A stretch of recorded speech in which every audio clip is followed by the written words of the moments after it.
تو اب اللہ نے انتظام کی اپنی اپنی قسمت. میں سنی تم حلوہ کھاؤ تم کوا کھاؤ, سنیو تم غوث پاک کی نیاز کھاؤ تو غوث پاک کی پاکیزہ نیاز سنیوں کے لیے, گو گوبر پیشاب قسمت کی بات ہے. اب آئیے ایک بات لکھنے کو سنا دیتا ہوں. میرے پاس کتاب تھی لیکن میں لایا میں اصل میں ذہن میں نہیں تھا کہ وہ بات چھڑ جائے گی کیونکہ وہ موضوع میں نہیں تھا. اب حضرت بار بار توجہ دلا رہے کہ تبلیغی ہے اس لیے تھوڑا سا طارق جمیل کی بھی دعا سنا رہے, تو میں نے تھوڑا سا موضوع بنا لیا اور موضوع نہیں تھا.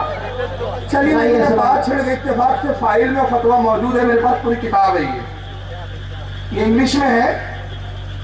مفتی اعظم سعودی عربیہ کون تھے آپ کو معلوم ہے؟ ابھی ابھی مرے کچھ سال پہلے. کون سے پتا ہے؟ کوئی بتا سکتا ہے؟ وہابیوں کے مفتی اعظم سعودیہ عربیہ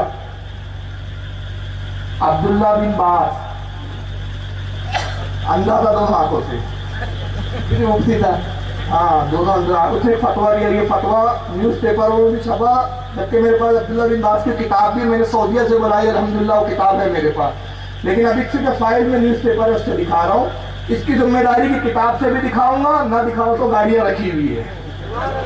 تو بہرحال اس میں کیا فتویٰ دیا, بڑا عجیب فتویٰ دیا, سن لیجیے. فتویٰ دینے کیا سمجھانے سے پہلے مسئلہ سمجھانا ضروری ہے. شریعت کا قانون یہ ہے کہ اگر کسی عورت نے کسی اجنبی بچے کو جو اس کا خون نہ ہو, اس سے پیدا نہ ہوا, 2 سال کے اندر اگر دودھ پلا دیا تو وہ بچہ اس کا بیٹا بن گیا, دوسرے رضاعی بیٹا. اب اس کی بیٹیوں سے اس کا نکاح حرام, وہ سارے رشتے حرام ہو جاتے جو سگے رشتوں میں حرام ہو جاتے. بات سمجھ میں آ رہی ہے؟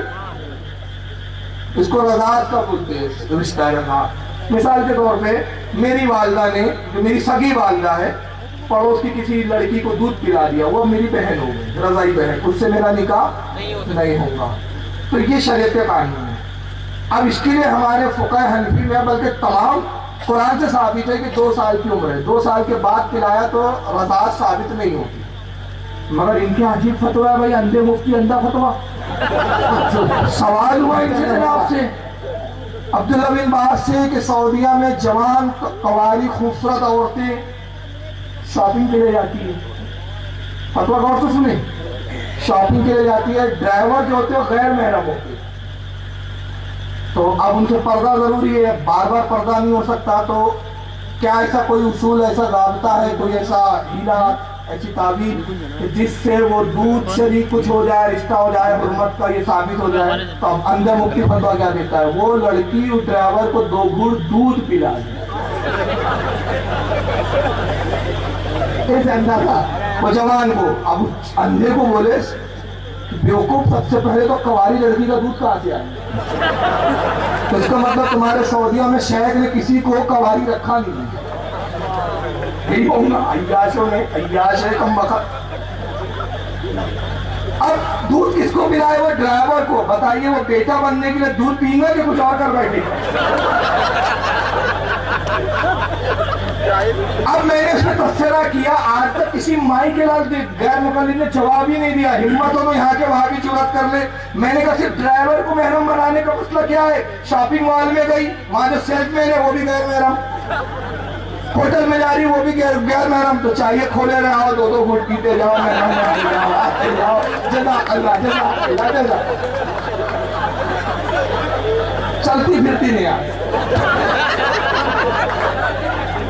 دیکھیے حسرے کل وہاں بھی بولیں گے. سن لیجئے میں ایک بات بتا دوں, حالانکہ میرا موڈ ہنسانے کا نہیں ہوتا, باتیں ایسی جب تم لکھو گے تو مجمع ہنسے گا نہیں تو کیا کرے گا؟ روئے گا, ہنسے گا. مجبوری ہے بھائی, مجبور ہے کہ علماء بھی ہنس رہے ہیں, ورنہ ہنسانا مقصد نہیں ہے. آپ دیکھ رہے کہ میں حدیث و قرآن کی روشنی میں بات کر رہا ہوں. تو کل خدارا کوئی دیوبندی وہابی یہ نہ کہے کہ یار کھلی اڑا رہے تھے, دینی جلسہ تھا, نماز کے بارے میں نہیں بولے, یہ نہیں بولے. لیکن نماز کے بارے میں بھی ہم بولتے ہیں, اس کے لیے جمعے میں ہمارے تقریریں ہوتی ہے. اتنے بڑے جلسے فلائٹ سے بلایا, یہ سنانے نہیں بلایا کہ مجھے حضرات میں 4 فرض ہے. جلسے کی نوعیت کے حساب سے بات ہوتی ہے نا, وہ فرائض اور واجبات بتانے کے لیے جمعے کی تقاریر ہمارے وہاں ہوتی ہے. عوام وہاں جاتی ہے, مسائل پوچھتی ہے علماء سے. آگے ظاہر کر کے دیکھو نماز کے بارے میں نہیں بولے, تو اسے بولنا نماز فرض ہے کہ نہیں؟ بولے گا ہاں. تو کس کو معلوم نہیں کہ نماز فرض؟ تو جس کے بارے میں معلوم ہے تو اس کے بارے میں کیا بولنا؟ جس بارے میں نہیں معلوم ہوتا وہ چیز بتائی جاتی ہے. بات سمجھ میں آ رہی ہے؟ کیا لوگ آپ ہیں ارے ہوا ایسا، اتنے جاہل ایک مرتبہ حضور تاج شریعہ ناگپور آئے. اب بہت بڑا عالیشان رضا کانفرنس ہوئی تھی چٹنس پارک اسٹیڈیم ہے. مفتی غلام محمد میرے استاد محترم انہوں نے کانفرنس رکھی تھی، تو پھر ہزاروں لاکھوں روپیہ خرچ کیا تھا. بڑی عالیشان 3 روزہ کانفرنس. اعلیٰ حضرت کی تقریباً 800 کتابیں، کلمی کتابیں ہم نے رکھی تھی، اس میں نمائش کے طور پر دکھایا تھا باقاعدہ. اب تاریخ شریعہ وغیرہ آئے، ساری تقریبیں اعلیٰ کی فضیلت پر ہو رہی ہے، وہابیوں کا رد. تو دوسرے دن وہابیوں نے اشتہارات چھاپے، صاحب بریلوی نہ نماز کی بات کرتے ہیں، نہ فرائض کی، نہ اخلاق کی، بس وہ رد وہابیہ. تو میں نے جلسے میں کہا تھا بیوقوف ہو، وہ تاج الشریعہ ہے جو آئے تھے، کیا ان سے وہ توقع کرتے ہیں؟ تاج الشریعہ کا حضرات وضو میں 4 فرض ہوتے ہیں، غسل میں 3 فرض ہوتے ہیں. ارے عالم کا لیول دیکھ کے بات ہوگی. اور تو اب تک جاہل رہا، تجھے غسل اور وضو نہیں آیا، تو اب تک مولانا کے پاس گیا کیوں نہیں پوچھنے؟ جلسے کے انتظار میں بیٹھا ہے اب تک، جلسے میں آ کے بتایا جائے گا تو گیا کیوں نہیں مسجد کے امام سے پوچھے؟ تو جلسے نہیں ہوئی ہے. تو بہرحال ہنسانا مقصد نہیں ہے. تو کل اگر کوئی وہابی ایسا بولے تو اس سے بولنا جناب یہ بہانے بازی چھوڑیے، پہلے غور کیجئے کہ آپ جس جماعت میں ان کے مولویوں کے فتوے کیا قرآن و حدیث سے میچ کھاتے ہیں؟ ایسے فتوے اگر غیر مسلموں کے ہاتھ لگیں گے تو ہمارے مذہب کا کتنا مذاق اڑائیں گے. تو خدا را توبہ کیجئے اور حق جماعت اہل سنت والجماعت میں آ جائیے، یہی حق ہے. تو بہرحال یہ عبداللہ بن باز، اور ایک فتویٰ سننا ہے آپ کو عبداللہ بن باز کا؟ ہنسو گے یار. اس کے نائب نے فتویٰ دیا کہ ایک شخص نے اونٹ سے زنا کیا. اب اس بارے میں بھی سن لیں، میری کتاب ہے قرین زندگی، سناؤں گا آپ نے جو برسوں میں پڑھا ہوگا، مشہور کتاب ہے قرین زندگی. اس میں میں نے لکھا بھی ہے کہ جانور سے وہ کر لے حرکت تو کیا سزا ہے. حکم یہ ہے اللہ کے رسول کا کہ جانور کو بھی قتل کر دیا جائے، اس کا گوشت دفن کر دیا جائے، کھال جلا دی جائے، اس گوشت کو کھانا بھی منع ہے. اور جس نے وہ کیا ہے جرم معاذ اللہ، جو اس برے فعل میں ہوا کہ جانور سے کیا، اس کا حکم یہ ہے کہ پہاڑ پہ سے پھینک دیا جائے، اور اس وقت تک اس کو پھینکے جائے بار بار جب تک وہ مر نہ جائے. بہرحال یہ حکم ہے. اب آئیے ان کے اندھے مفتی کیا فتوے دیتے ہیں. پوچھا گیا اس شخص نے اونٹ سے زنا کر لیا، اس پر کیا حکم ہے؟ تو کہا اونٹ کو 80 کوڑے لگائے جائے. لگائے جائے اونٹ کو، اور اس شخص پر کچھ بھی نہیں ہے، صرف اس پہ جو ہے تنبیہ کی جائیں گی، اس کو سمجھایا بجھایا جائے گا.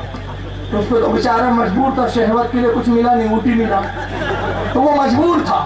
البتہ اونٹ پر 80 کوڑے لگائے جائیں. تو سوال پوچھنے والا حیران، یا اللہ اس پہ شہوت کا غلبہ تھا وہ تو بھائی، اور یہ بیچارہ اونٹ جانور، اس کو 80 کوڑے کیوں؟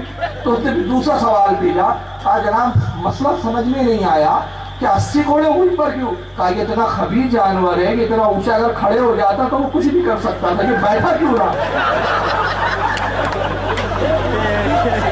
سارا قصور اس کا.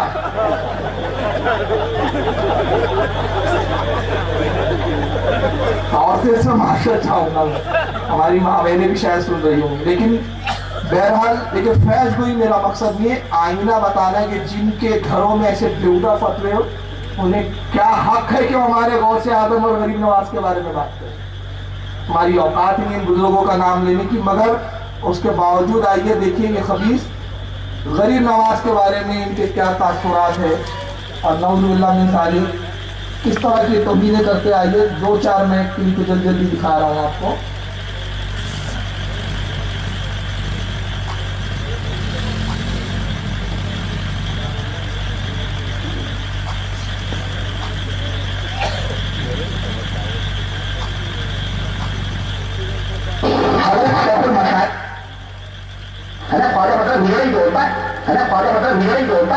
آپ دیکھیں ڈکشنری کی کتاب فیروز النواز میں خواجہ کے معنی ہجرہ بتایا ہوا ہے، فیروز النواز میں خواجہ کے معنی ہجرہ بتایا ہوا ہے. اب مختلف قوموں میں مختلف معنی ہیں بہرحال، لیکن ہمارے یہاں خواجہ ہجرو ہی کو کہا جاتا ہے،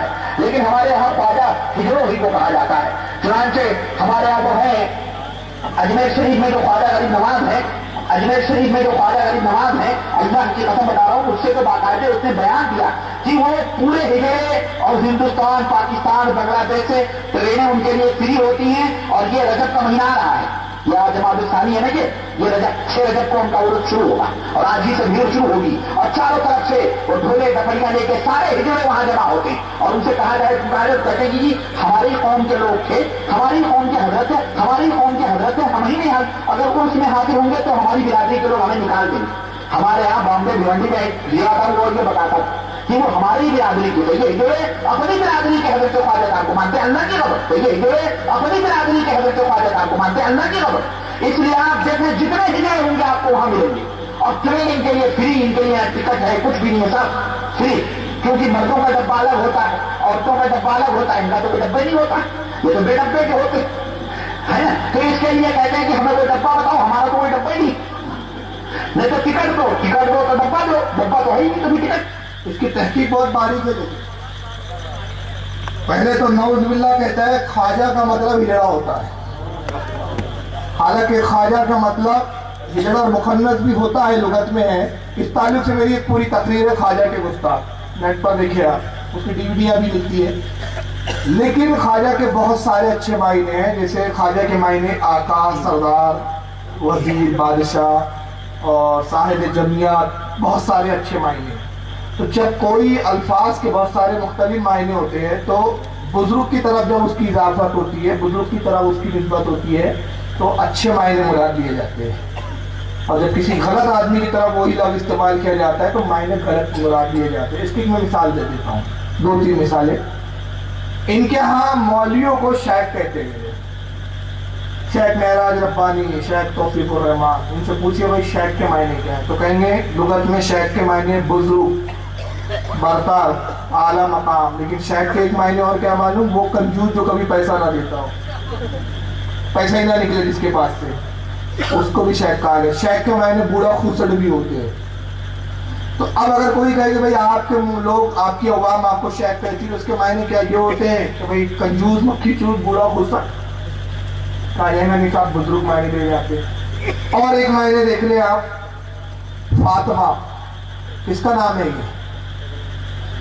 حضرت سیدہ خاتون جنت رضی اللہ تعالیٰ سرکار کی شہزادی کا. فاطمہ کے معنی جنت کی کلی، فاطمہ کے معنی جہنم سے آزاد، فاطمہ کے معنی جنتی حور. بہت سارے اچھے معنی، مگر ایک معنی لغت میں فاطمہ کے اور کیا پتہ ہے؟ وہ عورت جو اپنے بچے کو دودھ نہ پلائے، یہ بھی معنی. تو نعوذ باللہ کیا رسول اللہ نے اپنی بیٹی کا نام اسی بس سے رکھا کہ وہ عورت جو بچوں کو دودھ نہ پلائے؟ وہاں اچھے مراد دیے جائیں گے. تو ایسے کئی الفاظ ہیں، کئی لغتوں میں معنی جس کے معنی بھی اچھے بھی ہوتے ہیں، برے بھی ہوتے ہیں.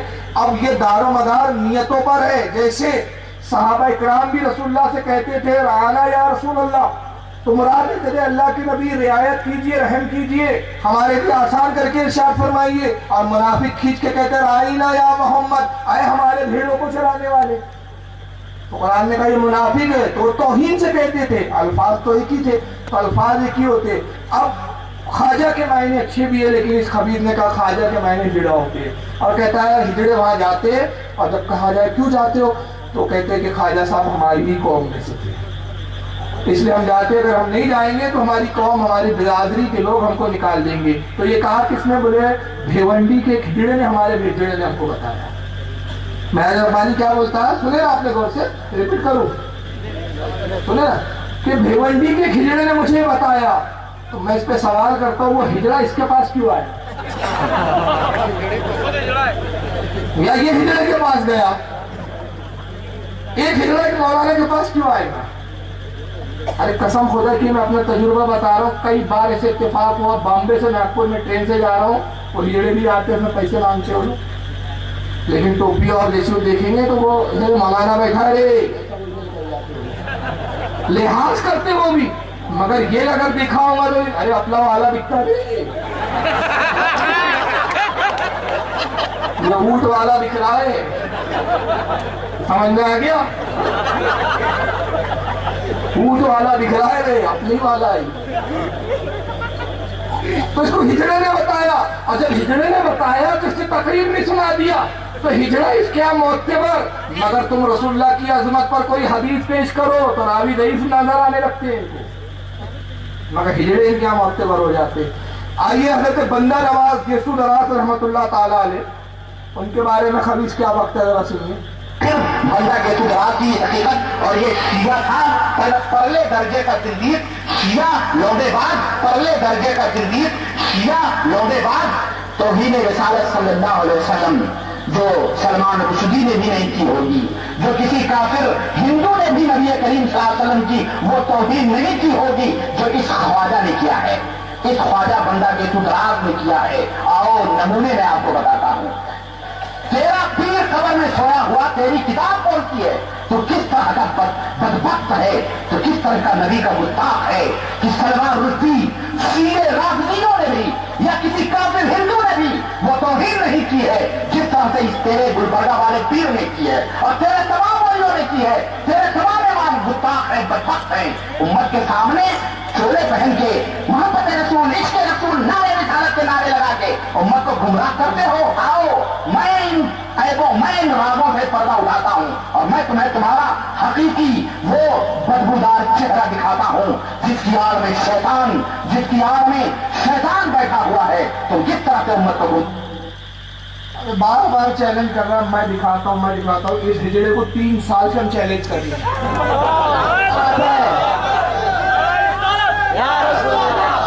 اگر یہ ہجڑا نہیں ہے تو آ کے ہمارے چیلنج کو قبول کریں. کیا بات ہے. مگر ابھی بیچ میں بامبے آیا, جب اس نے خواجہ کی گستاخی کی تھی, بامبے والوں نے اس کو ایسا اٹکایا کہ یہ ہجڑا معلوم ہے, جینس کا پینٹ, ٹی شرٹ اور اوپر برقع پہن کے بھاگا تھا. اس نے خود اپنے انٹرویو میں بتایا. اس سے بھی میری بامبے کی ایک تقریر ہو چکی ہے, وہ آپ دیکھیں, جھوٹوں کا جھوٹ تقریر کا نام ہے, نیٹ پر ڈلی ہے, اس کو ڈھونڈیں گے تو آپ مل جائیں گے. اس کا انٹرویو میں نے دکھایا اس میں. اور ابھی حال میں مجھے پتا چلا یہ بامبے آیا تو کب آیا چھپ کے اور کہاں بھاگا پتہ ہی نہیں چلا. تو اگر اس ہجڑے میں ہمت ہوتی تو یہ تقریریں ہماری نیٹ کے ذریعے اس پر جا چکی ہے. تو جب اب آ رہا تھا ہندوستان تو خبر کرتا ہم آ رہے ہیں بھائی, ہم مناظرے کے لیے تیار ہیں. لیکن اس ہجڑے کی اولاد کبھی تیار نہیں ہوں گی. ارے یہ یو پی کا ہے, سعودیہ میں جا کے بیٹھا ہے, حرام کے ٹکڑے توڑ رہا ہے سعودیوں کی ریالوں کی. یہ سنے ابن عربی ہے, سارے صوفیوں کا سردار ہے یہ قریب. اور مجدد دین ملت امام احمد رضا فاضل بریلوی نے اپنی کتاب ملفوظات میں, اسی طرح سے فتاوی افریقیہ میں بڑے ہی شیخ کبیر اور کبریت احمد کے نام سے اور رضی اللہ تعالیٰ عنہ کے نام سے اس مردود کو یاد کیا ہے. ظاہر ہے شیطان اولیاء الشیطان ہے, یہ شیطان کا دوست ہوتا ہے, یہ بھی شیطان وہ بھی شیطان. چنانچہ یہ کہتے ہیں الولایت افضل من النبوۃ. شیخ محی الدین ابن عربی بہت بڑے صوفی, بہت بڑے عالم گزرے, ان کو شیطان بول رہا ہے, معاذ اللہ. دیکھیے میرے پاس اتنی کلپیں ہیں کہ بڑے بڑے اولیاء کو یہ شیطان, مردود, لڑنے باز. تو بتائیے جو بزرگوں کو گالیاں بکی, یہ کون سے ایمان والے ہو سکتے ہیں خبیث؟ آئیے اپنے کو بولیے. یا یہ دیکھیے کتب ابدال کے بعد, میں اس کے جوابات ابھی اس لیے نہیں دے رہا, 2 وجہ ہے. پہلی کے وقت نہیں ہے, میں نے ہر کلپوں کے جواب دیے ہیں, قرآن و حدیثوں سے سب چیزیں ثابت کی ہے. اور دوسرا یہ کہ جوابات نیٹوں پہ ڈلے, آپ دیکھ لیں, میں جھلک دکھا رہا ہوں. سوچ رہے کہ کتب اسلام کا کوئی بہت بڑا مقام ہے. ابدال یہ تو کوئی جیسے کوئی وزیر اعظم ہے, کوئی مکھ منتری ہے, کوئی رئیس الوزراء ہے, کوئی صدر ہے, کوئی کونسلر ہے, کوئی کیا ہے وہ دنیا میں جیسے ہوتے ہیں, ایسے یہ پورے مقامات ہیں, ان کی بھی تشریح ضروری ہے. آپ ان سے دھوکہ نہ کھائیں. من جملہ یہ سمجھ لیں, یہ چند خلافتیں ہیں. یہ کیا ہیں؟ یہ بکھری ہوئی خلافتیں ہیں جو امت میں شریعت اسلامیہ کے اوپر چسپاں کی گئی ہیں. اسلام کے نام پر, عقیدت کے نام پر, ولایت کے نام پر یہ کفر ہے. یہ کیا ہے؟ غوثیت, قطبیت, ارغانیت, نجمیت, فردیت, یہ کفر ہے. اور جو اس کو کفر نہ مانے وہ بھی کافر ہے. یہ یاد رکھو. اس کا نسب نامہ معلوم ہے آپ کو؟ بتائیے, سننا ہے. یو پی میں رہتا ہے تو بتا چکا ہوں. اور یہ بزرگوں کو گالیاں کیوں بکتے ہیں, یہ لوگ کیوں بک رہا ہے, اس کی وجہ بتاتا ہوں. یو پی میں ایک عورت رہتی تھی, اس کا ایک بچہ تھا, لڑکا, شوہر نہیں تھا. سوچیے اب شوہر تو ہے ہی نہیں, لڑکا بگڑ جائے گا. تو اس نے لڑکے کو کیا ڈال کے دیوبند کے مدرسے میں ڈال دیا. دیوبند میں پڑھے گا بھائی, پڑھ لکھ کر آئے گا, سدھر جائے گا, مولانا بنے گا. اب وہ بچہ وہاں پڑھ رہا ہے دیوبند کے مدرسے, لے کر لکھتا ہے وہاں سے, امی گاؤں آنا چاہتا ہوں, چھٹی لگی. بیٹا چھٹیاں وہیں گزارو, گاؤں مت آنا.